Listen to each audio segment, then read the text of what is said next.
trained. Were you trained by Black Bart? Yep, that's.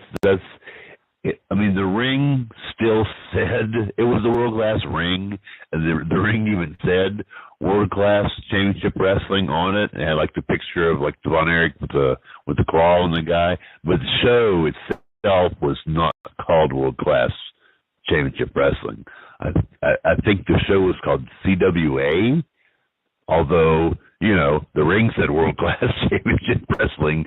I think maybe the program might have said that said CWA or something like that, but it was the company. It was the last company to run in the Sportatorium.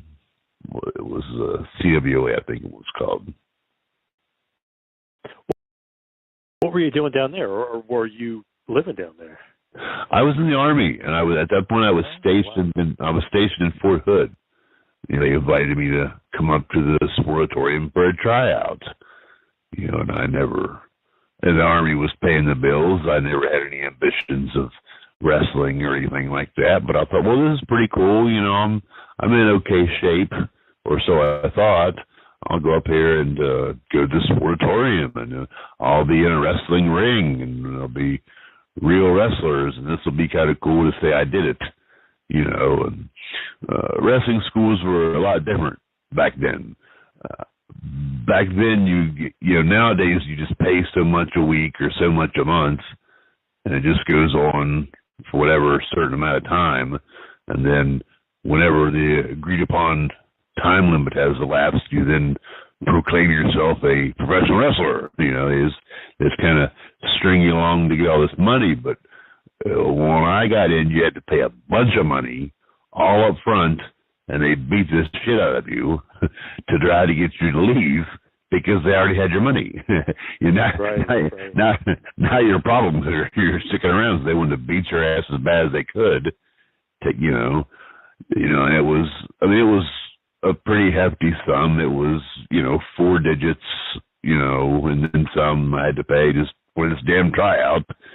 But I knew that, and I said, well, the Army's okay. This will be kind of fun to go do. And then at the end of this tryout or whatnot, they asked me if I was coming back next week. And I thought, you know what? I'm not going to tell these guys I'm not coming back. Yeah, sure. I'll see you next week. I'll be back again next week, guys.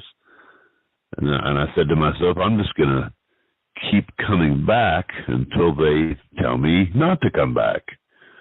And, a few weeks went on, and I was being able to handle myself a little bit better. Then a few more weeks went along, and the next thing you know, I'm the one beating people up. It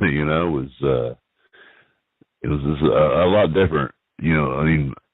I think it was maybe 6 weeks before you can even get in the ring. They just have you on the floor, doing like leg locks and hammer locks and wrist locks and bear hugs and, learning all these moves, all the holds and the counters and the reversals and the blocks and all that. And it was a lot different. So I was fortunate enough to get a very good course of the basics when I started.